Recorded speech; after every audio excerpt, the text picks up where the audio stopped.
दारुल-इफ्ता में एक मुस्तफ्ती मसला मुझे पेश कर रहा था। मौलवी अब्दुल अजीज बाहर से वीडियो बनाते हुए खुद चल के आ रहा है और आने के बाद वो कहता है कि आज के बाद लाल मस्जिद नहीं आना। कितना बदनसीब और बदबख्त और अज़लम है जो किसी इंसान को अल्लाह के घर से रोके। मैं तो अल्लाह का मेहमान था। मेरे साथ मौजूद हैं मुफ्ती अब्दुल कवी साहब। गुज़श्ता रोज़ इनकी और लाल मस्जिद के जो अमीर हैं मोहतमिम हैं मौलाना अब्दुल अजीज़ साहब के दरमियान शदीद तल्ख कलामी हुई है। कल ते गल गोली तक आ गई थी सर। एक साहब जिनका नाम मौलवी अब्दुल अजीज है, जो सरकारी मुल्ला है और सरकारी मस्जिद में बतौर इमाम और ख़तीब है, वो मुझे उस दारुल इफ्ता से उठाने की कोशिश कर रहा है जो उसके अपने मुफ्तियान किराम ने एक खुलो के मसले पर मुझसे दीनी राय लेने के लिए। फिर मैं इस मस्जिद में जब भी वहाँ हमारा होटल जो है हॉलिडे इन होटल इस्लामाबाद होटल या उसके मुजाफात में होता हूँ तो मैं हमेशा आके जुम्मा पढ़ता हूँ। आज तो नहीं पढ़ रहा, 82 से पढ़ रहा हूँ, 82 से, इनके वाले साहब के ज़माने में। अब जो बात है, जो एक आदमी खुद मुझे बताओ बाहर से वीडियो बनाते हुए खुद चल के आ रहा है और आने के बाद जो उसका अंदाज़ है, उस अंदाज़ के हवाले से तो कहे ना कि मुफ्ती साहब हम आपके सब्र को, आपके हौसले को, कि उस मस्जिद के मुफ्तियान किराम भी आपके साथ, आप नमाज़ पढ़ते हैं महीने में 1 दफ़ा या 2 दफ़ा जब भी होते हैं इस्लामाबाद में, मुक्तदी भी आपके साथ। आज भी मैं सुनते पढ़ रहा था तो मैंने देखा 8-10 लोग इधर खड़े हैं, 8-10 लोग इधर खड़े हैं, अस्सलाम अलैकुम कर रहे हैं, मुसाफा कर रहे हैं, मसला पूछ रहे हैं।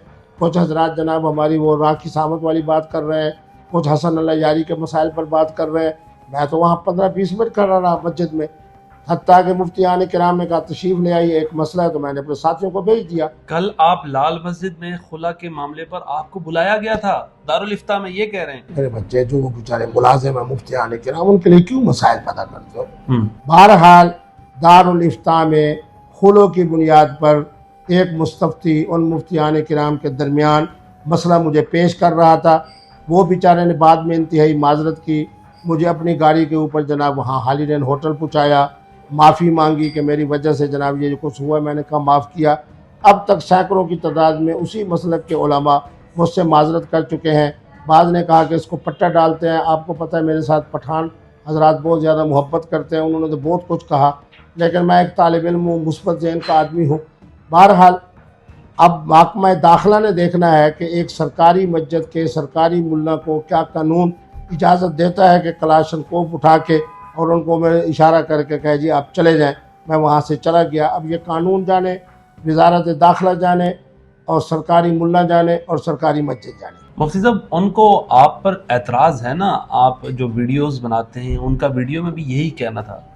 इससे पहले भी आए हैं, उनको समझाया है, और तो कल तो संसार करने का हुक्म भी कहा गया उनके। मेरे बेटे आज तक बताओ कि मैंने अपना चैनल बनाया, मैंने आज तक कोई वीडियो डाली है? जो आज तक वीडियोस बने हैं अपने ज़मीर को सामने रख के बताओ कि मैंने डाली है या वो जनाब मोहतरमा डाल रही है, वो ख्वाजा सराद डाल रहा है, वो मौलवी अब्दुल अजीज डाल रहा है। जो आदमी डाल रहे हैं उनके नाम मैंने बता दिए। मैंने आज तक आप मेरे पे बात करें, मैं ये कह रहा हूँ उनको एतराज़ है, आप उनसे बात करते, मुकालमा करते, कल बातचीत होती। वो अंदाज जो उन्होंने इख्तियार किया जिसकी वजह से वो वायरल हुए, मुफ्ती अब्दुल कवी के सब्र और हौसले की वजह से वो हुए ना। वो कैफियत जो हम वहाँ बैठे थे और खुलों के हवाले से गुफ्तगू हो रही थी, वो इफ़हाम तफ़हीम नहीं था, वो कुरान और सुन्नत के साथ दलाइल नहीं थे। उनके जनाब 4 मुफ्तियान किराम बैठे हुए थे, उन बेचारों के जनाब मुझसे रब्ता हुआ और उन्होंने जो कुछ कहा, बहरहाल मैं नहीं कहता। माना ये है कि अंदाज जो होता है ना उसके मुताबिक, मैं तो अल्लाह अकबर कह रहा हूँ पाकिस्तान की फ़ौज की तरह, और वो मोदी की हुकूमत की तरह जनाब अपना अंदाज इख्तियार कर रहे हैं। तो आप ये कहें कि मुफ्ती साहब हम आपको सलाम पेश करने आए कि आपने एक ऐसा शख्स, अच्छा फिर देखो उसकी बदबख्ती, वो कहता है कि आज के बाद लाल मस्जिद नहीं आना। तो ये कहा कि आज के बाद दारुल इफ्ता में ना आओ, और दारुल इफ्ता भी मस्जिद का हिस्सा है। कुरान मजीद क्या कह रहा है कि कितना बदनसीब और बदबख्त और अज़लम है जो किसी इंसान को अल्लाह के घर से रोके। मैं तो अल्लाह का मेहमान था, जुमा पढ़ने के लिए आया था। जुमा पढ़ा था आपने? पढ़ा था ना मैंने, और मेरे लिए उस बड़ी हैरानी की बात है, अजान से पहले 25% लोग थे। जब मौलवी की तकरीर बंद हो गई, अजान हो गई, उसके बाद जनाब 75% लोग थे। और जब नमाज मुकम्मल हो गई, अभी मौलवी साहब जनाब दुआ कर रहा था कि 25% फिर निकल गए लोग। ये तो उस बेचारे का मकाम है उस मस्जिद के अंदर।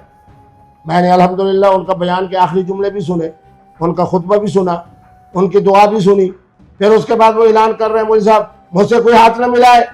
10-12 لوگ کھڑے ہوئے تھے, پوری مسجد والے تو دعا سے پہلے ہی چلے جا رہے تھے اور کچھ بعد وہ میں تو چلے آپ گئے. کو پتہ ہے اسلامی نظام کے لیے بڑی قربانی دی ہے, وہ کہتے بڑی ہیں ٹھیک ہے, ہم بھی اسلامی سلام پیش نظام کرتے آنا ہیں, چاہیے. ہم بھی سلام پیش کرتے ہیں. اللہ کرے اس طرح کی بدتمیزیاں نہ کریں, ہم بھی ان کو سلام پیش کرتے ہیں. وہ کہتے ہیں ملک میں اسلامی نظام ہونا چاہیے, جس کی بالکل وجہ سے بالکل 2007-8 میں بہت بڑا آپریشن ہوا لال مسجد کا. بالکل, میں ان کے ساتھ ہوں, میں ان کے پاس گیا تھا. حضرت مولانا سلیم اللہ خان صاحب اور بڑے بڑے علماء, جب وفاق نے ان کو نکالا, بزرگوں کی انہوں نے عزت نہیں کی. مجھے اب جمعیت والوں کے فون آئے, انہوں نے کہا پچھلے دنوں کے اندر انہوں نے مولانا فضل الرحمان کے خلاف حرزہ سرائی کی ہے. مجھے سپاہ والوں کے فون آئے کہ فلانا جو ہمارے فلاں طارق صاحب ہیں, ان کے ولیمے کے حوالے سے, اس کے بچے کے حوالے سے مولوی صاحب نے بہت وہ باتیں کی ہیں. اب مجھے وہ انہی کے علماء کہہ رہے ہیں کہ جی ہم 2-3 دن کے اندر اسلام آباد آتے ہیں, اس کو سمجھاتے ہیں. تو میں نے کہا آ جائیں, میرے طرف سے تو میں تو کوئی کارروائی نہیں کر رہا, میں نے تو معاملہ اللہ کے سپرد کر دیا. آپ کا کل کتنے ٹائم وہاں بیٹھے تھے, کس نے مولانا عبدالعزیز صاحب کو بلایا؟ نہیں بلایا کس نے, میں کیوں بدگمانی کروں. جب میں گیا تو مولانا کی تقریر کے آخری لمحات تھے, ٹھیک ہے, اور اس کے بعد ان کے دارالافتاء کے اندر میں بیٹھ گیا. اس کے بعد جناب مولانا نے خطبہ دیا, اس کے بعد نماز پڑھائی. نماز پڑھانے کے بعد میں پھر مسجد کے دارالافتاء کے ساتھ والے علاقے میں بیٹھا. پھر آگے گیا, وہاں میں سنتیں پڑھ رہا تھا, نفل پڑھ رہا تھا.